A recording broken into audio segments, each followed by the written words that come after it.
नमस्कार साथियों, बिहार शिक्षक भर्ती के लिए एकलव्य सीरीज के एपिसोड 28 में आपका स्वागत है। आज की कक्षा में हम आपके लिए पॉलिटी के पीआरटी के पीआईक्यूज़ लेके आए हैं और साथ में पीजीटी के पीआईक्यूज़ लेके आए हैं। इससे पहले हमने आपको पीजीटी टीआरई 1 के पीआईक्यूज़ कराए थे। आज हम पीजीटी टीआरई 2 के पीआईक्यूज़ भी आपके लिए लाए हैं। लगभग 25 क्वेश्चन है टोटल, इसमें 120 क्वेश्चन होते हैं, लेकिन हमने जो आपके बेस्ट आपके ही काम के हैं वो क्वेश्चन यहाँ पे लाए हैं। साथ में 6 से 8 और 9 से 10 के लिए भी ये प्रश्न काम के हैं। बात करते हैं पहला प्रश्न, निम्नलिखित में से किसने 1928 में मौलिक अधिकारों के बारे में कहा था। यहाँ स्पष्ट है कि हमारा पहला मामला हमारे मौलिक अधिकारों के बारे में होना चाहिए, जिनकी गारंटी हम इस तरह से हो जो किसी भी परिस्थिति में उनकी वापसी की अनुमति ना दिया जा सके। यानी कि मौलिक अधिकार इस तरीके से हो जिनसे मतलब छीना ना जा सके किसी भी केस में। तो यह बात किया था नेहरू समिति ने। और नेहरू समिति कब आई थी? तो नेहरू समिति 1928 में बनी थी और नेहरू समिति की अध्यक्षता कर रहे थे मोतीलाल नेहरू जी, इसीलिए इनके नाम से ही नेहरू समिति पड़ा था। आगे बढ़ते हैं। अगला प्रश्न है, गोलकनाथ केस द्वारा प्रेरित भारत के संविधान में कौन सा संशोधन किया गया था?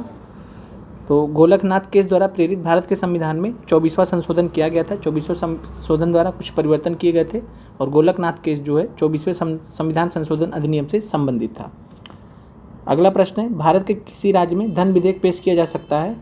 जैसे तो भारत के किसी राज्य में, तो यहाँ राज्य की बात कर रहे हैं, तो राज्य में बात करेंगे तो केवल विधानसभा में ही धन विधेयक पेश किया जा सकता है। और जिस प्रकार केवल लोकसभा में किया जा सकता है केंद्र स्तर पे, वैसे ही राज्य स्तर पे केवल विधानसभा में ही धन विधेयक पेश किया जा सकता है। अगला प्रश्न है, भारत में उच्च न्यायालयों के क्षेत्राधिकार को बढ़ाने या प्रतिबंधित करने की शक्ति किसके पास सुरक्षित है? तो उच्च न्यायालय के क्षेत्राधिकार को बढ़ाने या उसको कम करने की जो शक्ति है वो जो है भारत के राष्ट्रपति के पास भी नहीं है, और ये है उपयुक्त में से कोई नहीं। और यहाँ पे आंसर होगा इसका भारत की संसद। तो ये सब काम जो है भारत की संसद ही कर सकती है, इसके अलावा और कोई नहीं कर सकता है।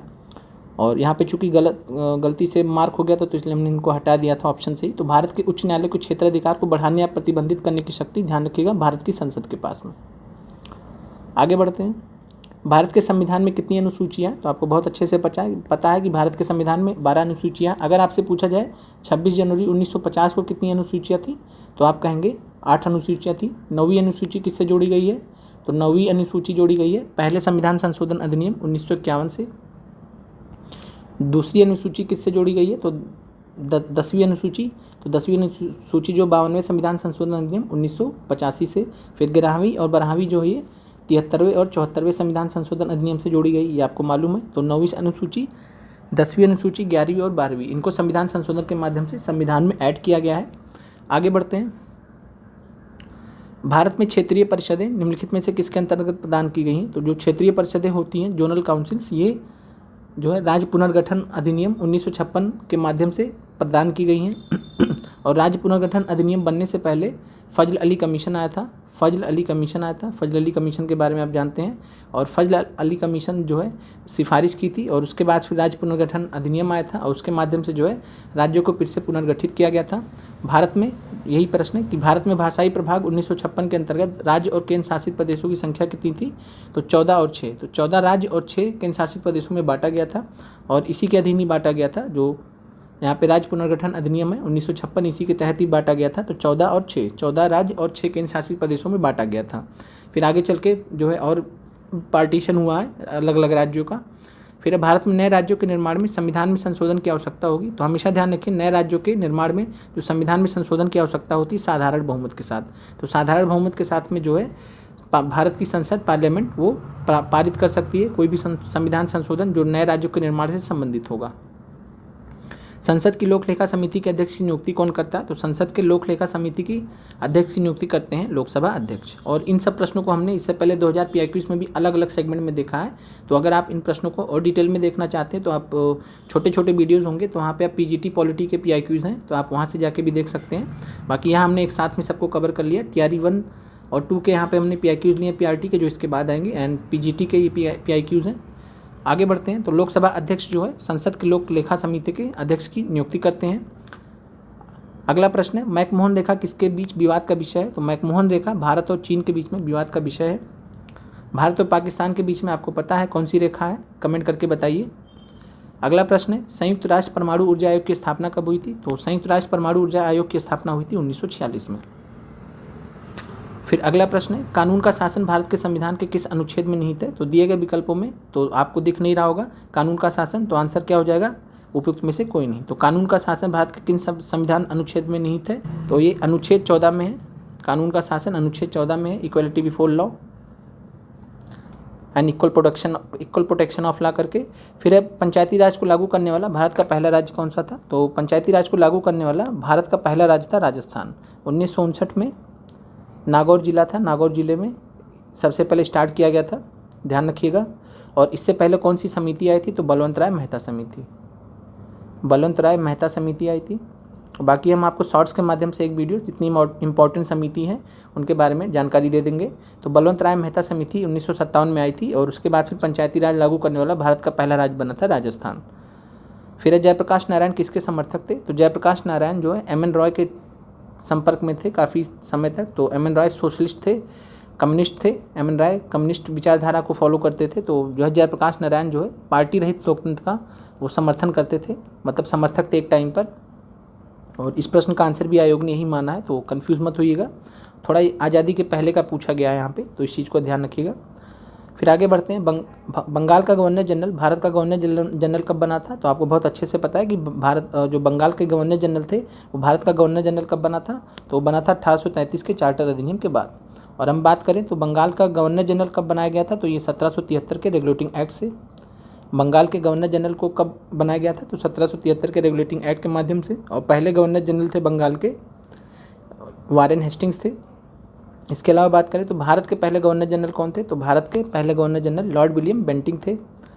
आगे बढ़ते हैं, भारत के संसद में किसी सदन का कोरम कितना होता है? तो कोरम का मतलब यहाँ पे ये होता है कि कितने सदस्य होने चाहिए कि जो संसद की जो कार्रवाई है उस सदन की, लोकसभा या राज्यसभा की, मतलब चल पाए। तो संविधान में बताया गया है कि कम से कम 10% होने चाहिए, 10% सदस्य मौजूद होने चाहिए, तभी जो है कार्रवाई बढ़ सकती है। तो सदन की सदस्यता का 1/10%, तो वही 10% यानी 1/10, यानी अगर 550 हैं तो 10 से डिवाइड कर दीजिए, तो यानी 55 लोग होने चाहिए। अगर 50-52 लोग हैं तो नहीं होगा। तो कोरम का अभाव की वजह से जो है जो लोकसभा अध्यक्ष होंगे या राज्यसभा के चेयरमैन होंगे तो वो जो है क्या करेंगे, संसद को मतलब उस दिन के लिए स्थगित कर देंगे कि आज जो है कोरम ना होने की वजह से संसद को स्थगित किया जाता है, मतलब सदन को स्थगित किया जाता है। तो सदन की सदस्यता का 1/10 होता है कोरम, ध्यान रखिएगा, महत्वपूर्ण प्रश्न है। अनुच्छेद 352 के तहत भारत में राष्ट्रीय आपातकाल के दौरान किस अधिकार को निलंबित नहीं किया जाता है? तो 352 जो है किससे संबंधित है? तो ये राष्ट्रीय आपातकाल से संबंधित है। 356 जो है ये राष्ट्रपति शासन से संबंधित है राज्यों में, और 360 संबंधित है वित्तीय आपातकाल से। तो बात करें तो यहाँ किस अधिकार को निलंबित नहीं किया जा सकता? तो संपत्ति के अधिकार को निलंबित किया जा सकता है। बोलने और अभिव्यक्ति की स्वतंत्रता का अधिकार ये भी निलंबित किया जा सकता है। कानून के समक्ष समानता का अधिकार ये भी निलंबित किया जा सकता है। तो आंसर हो जाएगा उपयुक्त में से कोई नहीं। तो क्या कोई ऐसा अधिकार है जो 352 के तहत जो है निलंबित नहीं किया जा सकता है? और यहाँ पे ध्यान रखिएगा कि अनुच्छेद 20 और 21 को निलंबित नहीं किया जा सकता, बाकी इसके अलावा और अन्य अधिकार उनको निलंबित किया जा सकता है।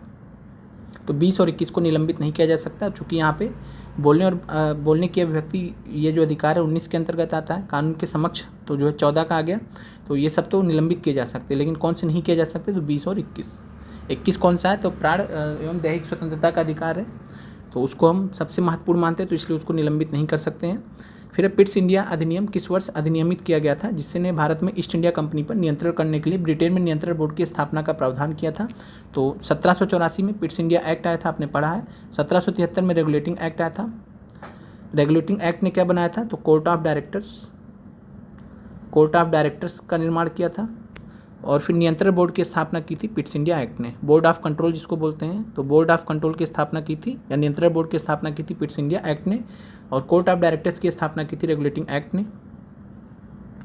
स्वतंत्र भारत के संविधान का मसौदा तैयार करने के लिए राष्ट्रवादियों द्वारा किए गए पहले प्रभावी प्रयास को ढूंढा जा सकता है। तो इसकी बात करें तो जो है संविधान का मसौदा तैयार करने के लिए जो राष्ट्रवादियों द्वारा पहला प्रयास कौन सा किया गया? तो नेहरू रिपोर्ट में। नेहरू रिपोर्ट आई ही थी इसीलिए कि जो इनको चुनौती दिया गया था लॉर्ड बिरकनहेड की तरफ से कि आप लोग जो है कोई ऐसा संविधान बनाइए जो सभी दलों को मंजूर हो। तो इसीलिए जो है संविधान के मसौदे से संबंधित जो है पहला जो प्रयास किया गया भारतीयों द्वारा वो नेहरू रिपोर्ट के माध्यम से किया गया है। फिर निम्नलिखित में से किस अधिनियम ने बम्बई और मद्रास प्रेसिडेंसियों को उनकी कानून बनाने की शक्ति से वंचित कर दिया था? तो ये था 1833 का अधिनियम, जिसने एकीकरण कर दिया था। जो बंगाल का गवर्नर जनरल था उसको भारत का गवर्नर जनरल बना दिया गया, और मद्रास और जो बॉम्बे प्रेसिडेंसी थी उनको बंगाल प्रेसिडेंसी के अधीन कर दिया गया था। साइमन कमीशन ने भारत के लिए परिकल्पना की थी, तो ये महत्वपूर्ण प्रश्न ध्यान रखिएगा, यहाँ आप फंस सकते हैं। परिसंघ की, फेडरेशन की, तो ध्यान रखिएगा फेडरेशन बोला गया, जो वर्ड बोला गया है साइमन कमीशन ने जो जो सजेशन दिए थे, सुझाव दिए थे, उसमें फेडरेशन वर्ड यूज़ किया गया, तो ध्यान रखिएगा परिसंघ मत लगाइएगा, गलत हो जाएगा नहीं तो साइमन कमीशन ने भारत के लिए परिकल्पना की थी फेडरेशन की। किसके वायसराय काल के दौरान दमनकारी अधिनियम, जिसे गैगिंग एक्ट कहा जाता है, बनाया गया था? तो गैगिंग एक्ट आपको पता है कब आया था? तो ये आया था जो है, इसको क्या बोलते हैं? Vernacular press act. तो बर्नाकुलर प्रेस एक्ट बोलते हैं, इसको गैगिंग एक्ट भी बोलते हैं। और ये आया था लॉर्ड लिटन की टाइम पे, तो लॉर्ड लिटन के टाइम पे। और लॉर्ड लिटन का टाइम क्या है? तो 1876 से 1880। और ये कब आया था? तो 1878 में आया था ये, तो ध्यान रखिएगा। गैगिंग एक्ट या बर्नाकुलर प्रेस एक्ट कब आया था? 1878 में। तो बर्नाकुलर प्रेस एक्ट ध्यान रखिएगा, महत्वपूर्ण है। इसके अलावा लॉर्ड कर्जन 1899 से 1905 के समय में थे, इनके बारे में आपको सब कुछ मालूम है।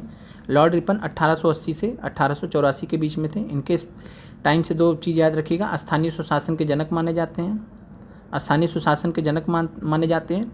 बाकी इसके अलावा जो है इनके टाइम पे पहली जनगणना आई थी जो है, जो कि नियमित थे। तो ध्यान रखिएगा, पहली नियमित जनगणना कब आई थी? 1881 में, लॉर्ड रिपन के समय में। और वैसे जनगणना बात करेंगे तो 1872 में पहली आई थी। और लॉर्ड रिपन के टाइम में जो इल्बर्ट बिल विवाद भी हुआ था, तो इल्बर्ट बिल विवाद भी इन्हीं के टाइम पे हुआ था। आगे बढ़ते हैं। इनमें से कौन 1920 में स्थापित अखिल भारतीय ट्रेड यूनियन कांग्रेस के पहले अध्यक्ष थे? तो अखिल भारतीय ट्रेड यूनियन कांग्रेस के पहले अध्यक्ष थे लाला लाजपत राय जी, इसलिए बहुत महत्वपूर्ण है। और इसके अलावा आपको ध्यान रखना कि all India Akhil Bharatiya trade union Congress के पहले अध्यक्ष थे लाला लाजपत राय जी 1920 में। इसके अलावा इसके महासचिव कौन थे? General secretary. तो जनरल सेक्रेटरी या महासचिव थे दीवान चमन लाल, पूछा जा सकता है, तो ध्यान रखिएगा दीवान चमन लाल। और इसके अलावा जो है अखिल भारतीय ट्रेड यूनियन कांग्रेस के संस्थापक कौन थे? तो ये भी ध्यान रखिएगा, संस्थापक थे लाला लाजपत राय और एनएम जोशी। तो एनएम जोशी और लाला लाजपत राय जी इसके संस्थापक थे। आगे बढ़ते हैं। संसदीय सर्वोच्चता निम्नलिखित में से किस राजनीतिक व्यवस्था की एक निश्चित विशेषता है? तो संसदीय सर्वोच्चता तो यूनाइटेड किंगडम, ब्रिटेन की विशेषता है, और वहाँ पे संसद ज़्यादा मजबूत है। और बात करें भारत की, तो भारत में सर्वोच्च जो है संवैधानिक सर्वोच्चता, तो ध्यान रखिएगा भारत में संविधान सर्वोच्च है, और ब्रिटेन में जो है संसद सर्वोच्च है, संवैधानिक सर्वोच्चता। और ब्रिटेन की संसद कुछ भी कर सकती है, स्वतंत्र है, और भारत में संसद स्वतंत्र नहीं है, वो उसको बांधा गया किसके जरिए? लिमिटेशंस लगाए गए हैं भारत के संविधान के द्वारा। तो भारत में संवैधानिक सर्वोच्चता है और ब्रिटेन में संसदीय सर्वोच्चता है। तो आंसर हो जाएगा यूके, यूनाइटेड किंगडम। अगला प्रश्न है, ब्रिटेन के संविधान के बारे में निम्नलिखित में से कौन सा जो है सही है? तो यूके में एक एकात्मक संविधान है, ब्रिटेन में संसद संप्रभु है, यूके में न्यायिक समीक्षा की एक प्रणाली है। तो यहाँ पे सभी विकल्प सही हैं। तो ब्रिटेन के संविधान के बारे में, ब्रिटेन की संसद संप्रभु है, सही बात है। यूके में न्यायिक समीक्षा की प्रणाली है, ये भी सही है। और यूके में एकात्मक संविधान है, ये भी सही है। और इसके अलावा ब्रिटेन या यूके के संविधान के बारे में आपको ये भी ध्यान रखना है कि ब्रिटेन में जो है कोई लिखित संविधान नहीं है। जैसे भारत में लिखित संविधान है, तो ब्रिटेन में लिखित संविधान नहीं है, तो ये चीज़ ध्यान रखिएगा। फिर महात्मा गांधी के अनुसार निम्नलिखित में से कौन सा सत्याग्रह का एक आवश्यक सिद्धांत है? तो महात्मा गांधी के अनुसार निम्नलिखित में से सत्याग्रह का एक आवश्यक तत्व पीड़ा सहने की अनंत क्षमता, ये भी है। सत्य और अहिंसा तो आपको मालूम ही है, तो यहाँ पे तीनों है, तो आंसर हो जाएगा उपयुक्त में से एक से अधिक। फिर है अगला प्रश्न, 73वें संविधान संशोधन का निम्नलिखित में से कौन सा प्रावधान स्वैच्छिक प्रावधान है? तो त्रिस्तरीय पंचायती राज संस्थाएं, तो ये तो मैंडेटरी है, इसको करना ही करना। महिलाओं के लिए 1/3 आरक्षण 33%, तो ये भी करना ही करना है। पिछड़े वर्ग के लिए आरक्षण, ये देना चाहे तो दे सकते हैं, ना देना चाहे तो नहीं दे सकते हैं।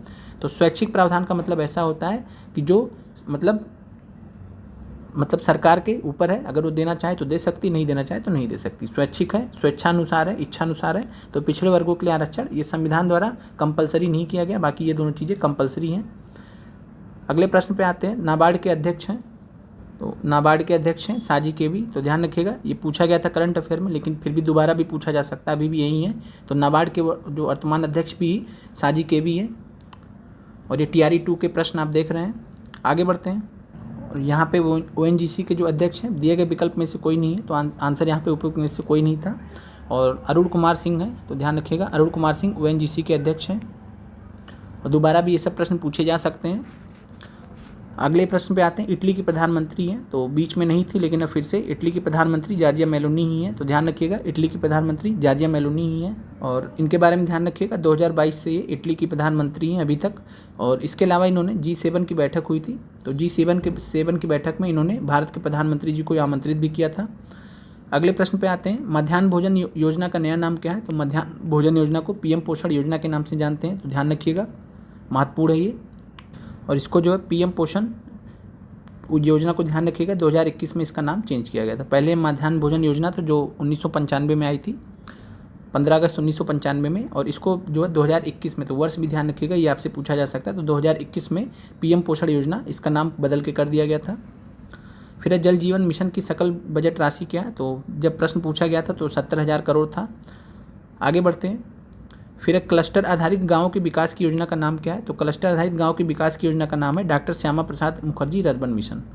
तो ये भी प्रश्न दोबारा पूछा जा सकता है, तो ध्यान रखिएगा। और चूंकि श्यामा प्रसाद मुखर्जी बीपीएससी के लिस्ट में रहते ही हैं।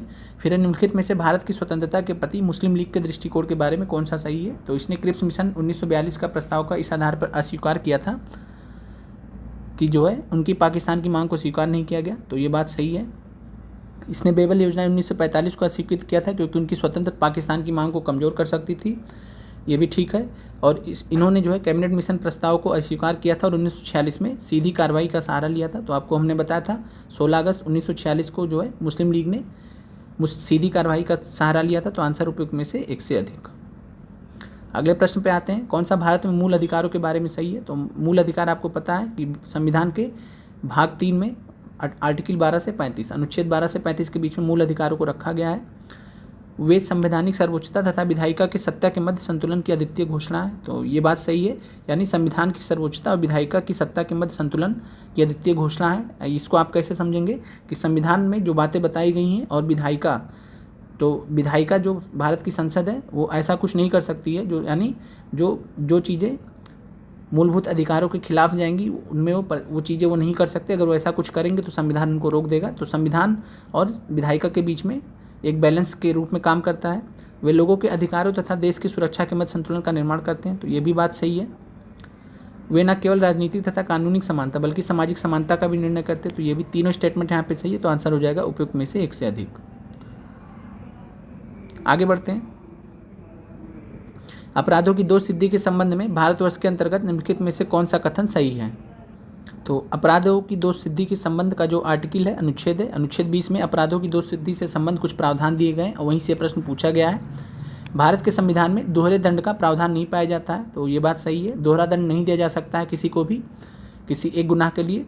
फिर संविधान में अपराध से अधिक दंड से सुरक्षा दी गई है, तो अपराध से अधिक दंड भी किसी को नहीं दिया जा सकता। जितना अपराध में बताया गया है कानून द्वारा उतना ही दिया जा सकता है। देश में उसी अपराध के लिए सरकारी कर्मचारी के विरुद्ध न्यायिक तथा विभागीय कार्रवाई की जा सकती है, तो ये भी सही है। तो आंसर हो जाएगा उपयुक्त में से एक से अधिक। तो अपराधों की दोष सिद्धि अनुच्छेद भी ध्यान रखिएगा और ये तीनों प्रावधान यहाँ पे सही है। फिर अगला प्रश्न है, भारतवर्ष में संघवाद के संदर्भ में निम्नलिखित में से कौन सा कथन सत्य है? तो संघवाद, फेडरलिज्म भारत में, तो भारतीय संघवाद देश में एक एकल राज्य व्यवस्था स्थापित करता है, तो एकल राज्य व्यवस्था नहीं स्थापित करता है। केंद्र के साथ में राज्यों का भी अस्तित्व है। भारतीय संघवाद सुदृढ़ एकात्मक आधार के साथ क्षैतिज नहीं है, तो क्षैतिज है। राज्यों के होने की वजह से ये क्षैतिज भी माना जाता है, तो एकात्मक आधार पर साथ में क्षैतिज नहीं, ये गलत हो जाएगा, क्षैतिज है। और अर्धसंघीय राज्य, भारत में एक अर्धसंघीय राज्य देश के अंतर्गत भारतीय संघवाद का परिणाम, तो जो भारतीय संघवाद है उसको अर्धसंघीय राज्य भी बोला जाता है, क्वासी फेडरल स्टेट भी बोला जाता है। इसी वजह से कि जो है भारत में काफ़ी हद तक जो है जो केंद्र है उसको मजबूत रखा गया है, तो इस वजह से तो एक अर्धसंघीय राज्य देश के अंतर्गत भारतीय संघवाद का परिणाम है, तो ये भी बात बिल्कुल सही है। तो पहला स्टेटमेंट यहाँ पे सही हो जाएगा। और फिर अगला प्रश्न है, भारत एकीकृत न्यायपालिका रखता है, तो भारत में एकीकृत न्यायपालिका है और रीज़न क्या है कि भारत में एक मौलिक विधि तथा सर्वोच्च स्तर पर सर्वोच्च न्यायालय और उसके नीचे उच्च न्यायालय के साथ में न्याय पाया जाता है। तो सबसे ऊपर उच्च न्यायालय, सर्वोच्च न्यायालय, उसके नीचे उच्च न्यायालय। फिर उच्च न्यायालय के न्यायाधीश राष्ट्रपति द्वारा नियुक्त किए जाते हैं, तो ये भी बात बिल्कुल सही है। उच्च न्यायालय केंद्रीय शासन के एक उपभाग के रूप में गठित किए गए, तो ये गलत है। तो केंद्रीय शासन के उपभाग के रूप में गठित नहीं किए गए, तो आंसर यहाँ एक और ए और बी सही हो जाएगा। तो ए और बी यहाँ पे ठीक है, तो आंसर हो जाएगा डी। अगला प्रश्न है, भारत में दबाव समूह निम्नलिखित में से किससे पीड़ित है? तो दबाव समूह बोला जाता है प्रेशर ग्रुप्स को, यानी कि ऐसे समूह जो सरकार पर दबाव बनाते हैं और राजनीतिक रूप से इनका महत्व भी होता है। जैसे कई सारे आप देखेंगे किसान समूह होते हैं, इसके अलावा जो है ट्रेड यूनियंस होते हैं, ट्रेड यूनियन होते हैं, जो व्यापार संघ होते हैं, तो ये सब लोग क्या करते हैं, अपनी बातों को मनवाने के लिए सरकार पे दबाव भी बनाते हैं।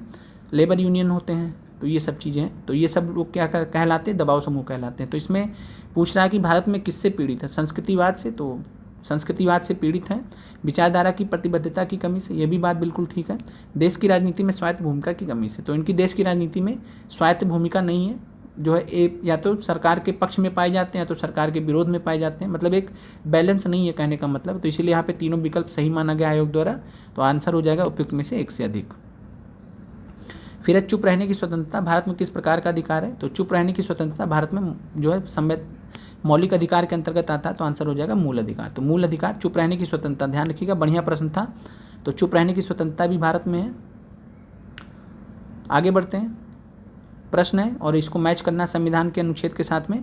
तो यहाँ पे बात करें, कार्य की न्याय संगत एवं मानवोचित दशाएं, कर्मकारों की निर्वाह मजदूरी, समान सिविल संहिता। तो समान सिविल संहिता आपको पता है अनुच्छेद 44 है, और ऐसे प्रश्नों में आपको जो पता है उस पर मैच कर लीजिए, यानी सी के साथ में 4 है तो मैच कर लीजिए, सी के साथ में 4 यहाँ है, तो इसको हटा दीजिए, इसको हटा दीजिए। उसके बाद फिर जो है आगे देख लीजिए, राष्ट्रीय महत्व के स्थानीय वस्तुओं का संरक्षण, तो ये जो है अनुच्छेद 49 में चला जाएगा, तो जहाँ पे 3 हो जाएगा, डी में 3 हो जाएगा, तो यहाँ है नहीं, तो आराम से आपको ऐसे प्रश्नों में 1-2 ही अगर आपको आता तो भी आपका आंसर हो जाता है। तो यहाँ आंसर है 2, 1, 4, 3। तो ए में 2 है, कार्य की न्यायोचित और मानवोचित दशाएं अनुच्छेद 42 में है, और कर्मकारों की निर्वाह मजदूरी अनुच्छेद 43 में है। आगे बढ़ते हैं, बाकी आपको जो है क्लासेस, ये एकलव्य सीरीज़ की क्लासेस के माध्यम से जो इंपॉर्टेंट अनुच्छेद थे वो बताए गए हैं। बाकी हम आपको एक शॉर्ट्स बता देंगे 1-2 वीडियो में छोटे छोटे, जिसमें आपको महत्वपूर्ण अनुच्छेद समझा दिए जाएंगे दोबारा। निम्नलिखित में से भारत में जिला नियोजन समितियों का मुख्य उद्देश्य क्या है, और डिस्ट्रिक्ट प्लानिंग कमेटी के बारे में ध्यान रखिएगा, अनुच्छेद 243 ZD में रखा गया है, तो अनुच्छेद 243 ZD में रखा गया है, ZD। और इसके अलावा 74वें संविधान संशोधन से इनको जोड़ा गया था, तो जिला नियोजन समिति, डिस्ट्रिक्ट प्लानिंग कमेटी। पंचायत और नगर पालिकाओं की योजनाओं का एकीकृत करना इनका काम होता है। जनपद को प्रारूप योजना तैयार करना, ये भी इनका काम होता है। पंचायतों के मध्य एकीकृत दृष्टिकोण विकसित करना, तो सभी यहाँ पे काम है जिला नियोजन समिति के, डिस्ट्रिक्ट प्लानिंग कमेटीज़ के। तो आंसर हो जाएगा 1 से अधिक। अगला प्रश्न है, दूरदर्शन का ध्येय वाक्य क्या है, तो दूरदर्शन का ध्येय वाक्य सत्यम शिवम सुंदरम। बहुजन हिताय बहुजन सिखाए किसका है, तो ऑल इंडिया रेडियो का है। और सत्यमेव जयते पहले था लेकिन अब नहीं है, तो अभी है धर्मस्ततो जय, तो धर्म यतो धर्म अस्ततो जय करके है, किसका है, तो ये सुप्रीम कोर्ट का है। तो यतो धर्म अस्ततो जय सुप्रीम कोर्ट का है, पहले सत्यमेव जयते हुआ करता था। आगे बढ़ते हैं, दीनदयाल उपाध्याय प्रसिद्ध थे, तो दीनदयाल उपाध्याय की पुस्तक है एकात्म मानववाद। तो ध्यान रखिएगा, एकात्म मानववाद नाम से इंटीग्रल ह्यूमनिज्म नाम से एक पुस्तक भी है, इंटीग्रल ह्यूमनिज्म नाम से एक पुस्तक भी है, और एकात्म मानववाद के लिए फेमस थे। भारत के संसद के नए भवन के प्रभारी वास्तुकार का क्या नाम है, तो ये ऐसे प्रश्न बार बार आपसे पूछा जाता है, तो आंसर है बिमल पटेल। फिर केवल संविधान सभा के सदस्यों के चुनाव में भाग लेने वाले भारत की वयस्क आबादी के मतदाताओं का प्रभावी प्रतिशत क्या था, तो संविधान सभा के सदस्यों के चुनाव में भाग लेने वाले, तो ध्यान रखिए संविधान सभा के सदस्यों का चुनाव किसने किया था, तो प्रांतीय विधानसभा के सदस्यों ने, प्रांतीय विधानसभा के सदस्यों को जनता ने चुना था, तो ये उस जनता की बात कर रहे हैं। तो ध्यान रखिएगा, प्रांतीय विधानसभा को जिस जनता ने चुना था ये उनकी बात कर रहे हैं। तो भारत की वयस्क आबादी के मतदाताओं का लगभग 10 से 15% ही आबादी थी, तो इसीलिए जो है ये बोला जाता है कि यूनिवर्सल फ्रेंचाइजी नहीं था उस समय, सार्वभौमिक मताधिकार नहीं था उस समय, तो 10 से 15% ही था, बहुत कम था। फिर है अंतर्राष्ट्रीय बुकर पुरस्कार 2023 दिया गया, तो 2023 का अंतर्राष्ट्रीय बुकर पुरस्कार दिया गया था जॉर्जी गॉस्पोडिनोव को, लेकिन अब आपको 2024 वाला याद रखना, हमने आपको क्विज में करंट में क्वेश्चन भी दिया था। ध्यान रखिएगा, कैरोस नाम की पुस्तक है जिसको मिला है, और इसके लेखक कौन है, तो लेखक ध्यान रखिएगा जेनी एर्पेनबैक करके हैं, तो जेनी एर्पेनबैक करके हैं। हमने आपको ये प्रश्न भी दिया था, तो जेनी एर्पेनबैक ने पुस्तक लिखी कैरोस, और इसका अनुवाद 2 लोगों को मिला है, तो इसके एक अनुवाद भी इन्होंने किया है, तो उनका नाम है माइकल हॉफमैन। तो ध्यान रखिएगा माइकल हॉफमैन।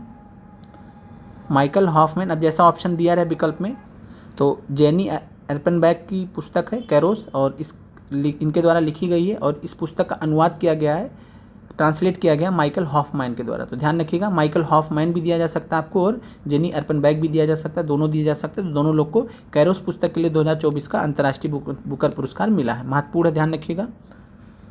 फिर आते हैं भारत की 2011 की जनगणना के अनुसार बिहार की कुल महिला साक्षरता दर कितनी थी, तो ये थी 51.5%। तो विकल्प में तो दिया नहीं है, तो आंसर हो जाएगा उपयुक्त में से कोई नहीं। तो ध्यान रखिएगा जो है बिहार की कुल महिला साक्षरता दर कितनी थी, 51.5%। पुरुष साक्षरता दर आप कमेंट करके बताइए कितनी थी। जवाहरलाल नेहरू की अस्थायी सरकार में श्रम मंत्री कौन थे, तो बहुत अच्छे से आपको पता है जगजीवन राम जी थे। अरोड़ा आसफ अली रेलवे से, सी राजगोपालाचारी शिक्षा से जुड़े थे, शिक्षा मंत्रालय से जुड़े थे। फिर है यहाँ पे आपको मैच करना है गरीबी हटाओ, तो गरीबी हटाओ आपको पता है इंदिरा कांग्रेस ने दिया था 1971 में। लोकतंत्र बचाओ जनता दल ने दिया था 1977 में। जोतने वाले की भूमि ये वाम मोर्चा से संबंधित है। और तेलुगु के स्वाभिमान की रक्षा, तो नाम से आपको पता लग गया NTR रामाराव। तो ये मैचिंग है, तो 2 3 1 4। तो इस प्रश्न का आंसर हो जाएगा 2 3 1 4। और इसका आप वर्ष भी ध्यान रखिएगा, गरीबी हटाओ कब आया था, 1971, लोकतंत्र बचाओ 1977। फिर निम्नलिखित में से कौन सा रूसी क्रांति तथा USSR के प्रभाव के तहत निर्मित हुआ था, तो ग्रेट ब्रिटेन का साम्यवादी दल, कम्युनिस्ट पार्टी, यूरोप पूर्व के लोगों का सम्मेलन, द कॉमिंटन। तो उपयुक्त में से एक से अधिक, तो उपयुक्त में से एक सभी के सभी जो है रूसी क्रांति और USSR के प्रभाव के तहत निर्मित हुए थे, बने थे। तो आंसर हो जाएगा उपयुक्त में से एक से अधिक। और ये PRT का ही प्रश्न है, लेकिन उस समय बहुत अच्छे खासे प्रश्न पूछे जा रहे थे। फिर मॉन्टेस्क्यू ने सरकार के TRE-1 के प्रश्न, ये मॉन्टेस्क्यू ने सरकार के अंतर्गत विधायिका, कार्यपालिका, न्यायपालिका के मध्य शक्तियों का विभाजन अपनी किस पुस्तक में किया, तो मॉन्टेस्क्यू ने पुस्तक लिखी है the spirit of the laws, जहाँ पे उन्होंने सेपरेशन ऑफ पावर की बात की गई कि विधायिका, कार्यपालिका और न्यायपालिका के मध्य शक्तियों का विभाजन होना चाहिए। इसके अलावा मॉन्टेस्क्यू की 2 पुस्तक और याद रखिएगा, माई थॉट्स और लेटर पर्सेंज। तो माई थॉट्स और लेटर पर्सेंज भी किसकी पुस्तक है, मॉन्टेस्क्यू की है, ध्यान रखिएगा। आगे बढ़ते हैं। भारत की किस संस्था का आदर्श वाक्य है, धर्मो रक्षति रक्षता, कानून तभी रक्षा करता है जब उसकी रक्षा की जाती है। तो आंसर हो जाएगा अनुसंधान और विश्लेषण विंग, जिसको रॉ बोलते हैं। तो raw research and analysis wing करके जो भारत की एजेंसी है, सीक्रेट एजेंसी है, तो अनुसंधान और विश्लेषण विंग का यहाँ पे पूछा गया था आदर्श वाक्य, धर्मो रक्षति रक्षता, धर्मो रक्षति रक्षिता। आगे बढ़ते हैं। सामाजिक तथा शैक्षणिक रूप से पिछड़े वर्गों के आरक्षण हेतु भारत सरकार के 13 अगस्त 1990 के आदेश की वैधता निम्नलिखित में से किस वर्ष निर्णीत हुई थी, तो इस आदेश की जो वैधता थी सुप्रीम कोर्ट द्वारा 1992 में इसका फैसला दिया गया था। आगे बढ़ते हैं। अब यहाँ फिर से आपको मैच करना है, तो विशेष विवाह अधिनियम, दहेज निषेध अधिनियम, समान पारिश्रमिक अधिनियम, नारी अशिष्ट प्रतिनिधियम। तो जो समान पारिश्रमिक अधिनियम 1976 में आया है, तो C में आप 1 मिला लीजिए, तो आपका आंसर तुरंत आ जाएगा। तो हमने आपको बोला था कि आप ऐसे प्रश्न में परेशान नहीं होना, अगर आपको 1 भी मिल गया तो आपको वहाँ से आपका आंसर मिल सकता है। तो C में 1 और आंसर आपका है 2, 1 A में 2 है, यानी विशेष विवाह अधिनियम जो है 1954 में आया है, और दहेज निषेध अधिनियम 1961 में आया है, समान पारिश्रमिक 1976 में, और नारी अशिष्ट प्रतिनिधित्व प्रतिषेध अधिनियम ये 1986 में आया है। आगे बढ़ते हैं। प्रश्न है, निम्नलिखित में से कौन सा बुनियादी मूल्य सभी नेताओं द्वारा भारत के संविधान पर विचार विमर्श हेतु संविधान निर्मात्री सभा के मिलने से बहुत पहले स्वीकार कर लिया गया था। तो ऐसा प्रश्न आपने इससे पहले भी देखा है। तो बुनियादी मूल्यों की बात करें तो ये संविधान सभा के विचार विमर्श से पहले ही जो है कब स्वीकार किया गया था, क्या क्या स्वीकार किया गया था, तो ये था नेहरू रिपोर्ट की बात कर रहे हैं, नेहरू रिपोर्ट। इसके अलावा जो 1931 का कराची का अधिवेशन हुआ था, तो यहाँ पे ये सब चीज़ें हुई थी। सार्वभौम वैश्य मताधिकार को एक्सेप्ट किया गया था, स्वतंत्रता और समानता का अधिकार, अल्पसंख्यकों के अधिकारों का संरक्षण, ये सब बातें जो हैं नेहरू रिपोर्ट में की गई थी। तो आंसर यहाँ पे उपयुक्त में से 1 से अधिक है। तो ये सब बुनियादी मूल्य थे जो संविधान निर्माण करने से पहले ही स्वीकार कर लिया गया था, यानी नेताओं में जो भारतीय नेता थे इनमें आम सहमति थी कि ये सब चीज़ें तो होनी ही चाहिए। और कब हुआ था ऐसा, तो सबसे पहले 1928 में। अगला प्रश्न है, भारतवर्ष के संविधान की प्रस्तावना में बंधुत्व निम्नलिखित में से मुख्यतः किसे आश्वासित करता है, तो बंधुत्व शब्द जो है 2 चीज़ों से जुड़ा हुआ है, व्यक्ति की गरिमा और देश की एकता तथा अखंडता। तो इन दोनों से जुड़ा हुआ है। और नागरिकों के न्याय एवं उनकी स्वतंत्रता समानता, तो इससे नहीं जुड़ा हुआ। तो आंसर यहाँ पे हो जाएगा उपयुक्त में से 1 से अधिक, A और B सही है। तो भारतवर्ष के संविधान की प्रस्तावना में बंधुत्व शब्द के साथ में 2 कंडीशन जुड़ी हुई हैं कि व्यक्ति की गरिमा को भी मेंटेन करना है, देश की एकता और अखंडता को भी मेंटेन करना है। आगे बढ़ते हैं। इनमें से किसने कहा था भारतीय न्यायपालिका विलासी मुकदमेबाजी से ग्रसित है, तो NB रमन्ना ने ये स्टेटमेंट दिया था। आगे बढ़ते हैं। भारत ने किस देश के साथ मिलकर net zero innovation virtual centre बनाने की घोषणा की है, तो net zero innovation virtual centre Britain England के साथ में बनाने की घोषणा की गई थी। करंट अफेयर का प्रश्न इंपॉर्टेंट था तो इसलिए रख दिया गया है। भारत की नव उद्घाटित संसद में सांसदों के लिए कुल कितनी सीटें हैं, तो सांसदों के लिए कुल कितनी सीटें हैं, तो 1272 है कुल, यानी लोकसभा राज्यसभा दोनों को मिला के पूछा जा रहा है। और इसमें भी बात करें तो 888 सीट है लोकसभा में और 384 है राज्यसभा में। तो ध्यान रखिएगा 888 सीट है लोकसभा में और 384 है राज्यसभा में। आगे बढ़ते हैं। भारत सरकार ने किसान बीमा दावों के लिए कौन सा ऑनलाइन प्लेटफॉर्म लॉन्च किया? तो ये था डिजी क्लेम प्लेटफॉर्म।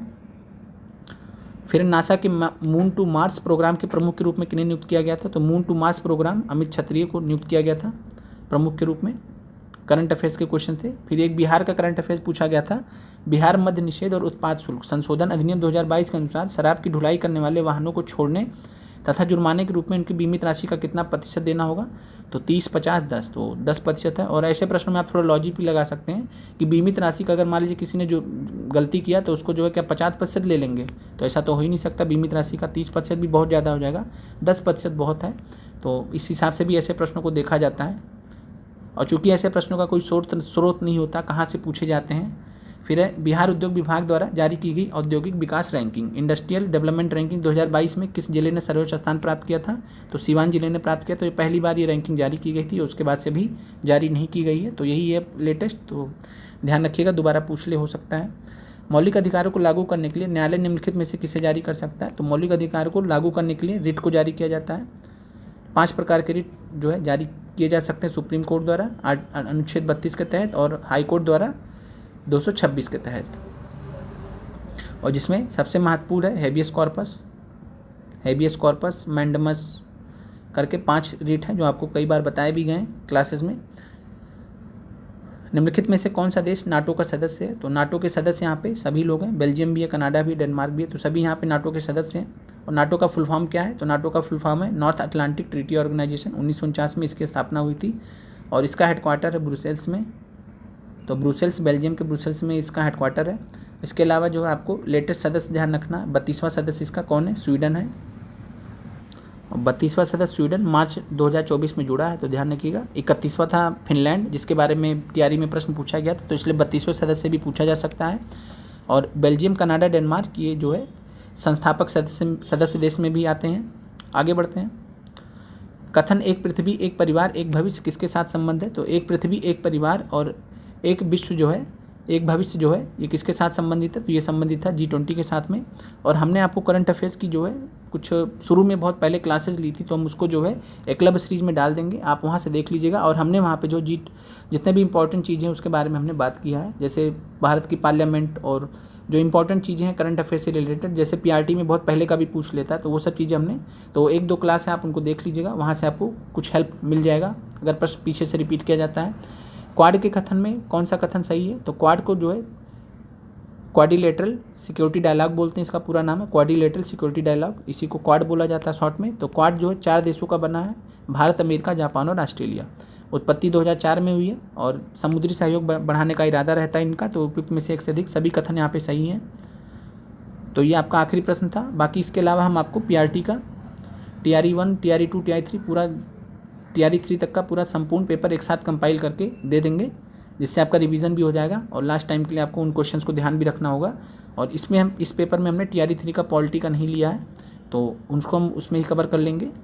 बाकी इसके अलावा हमने एकलव्य सीरीज में TRE2 और TRE3 का जो पॉलिटी का पेपर है, तो TRE3 का अगर पॉलिटी का पेपर देखना तो 10 मिनट का लगेगा, आपको देख सकते हैं जाके, वीडियो हमने एकलव्य सीरीज में डाल दिया है। और आपको क्लास कैसी लगी? और हम इधर आपका चूँकि पढ़ाई ज़्यादा ज़रूरी है, सेल्फ स्टडी ज़्यादा जरूरी, इसलिए आपको बहुत बड़ी बड़ी क्लासेस की ज़रूरत नहीं है हमारे हिसाब से। बाकी आप कमेंट करके बता सकते हैं क्लास कैसी लगी। और क्विज के माध्यम से क्वेश्चन हम आपको देना शुरू कर चुके हैं, क्विज के क्वेश्चन जरूर करें। इसके अलावा हम शॉर्ट्स के माध्यम से भी कंप्लीट कराने का प्रयास कर रहे हैं और आप लोगों का सहयोग अपेक्षित है। कमेंट लाइक जो है ज़रूर करें, कम से कम लाइक ज़रूर करें और शेयर को चैनल को ज़्यादा से ज़्यादा शेयर करें। मिलते हैं अगले वीडियो में। आप लोगों का देखने के लिए बहुत बहुत धन्यवाद।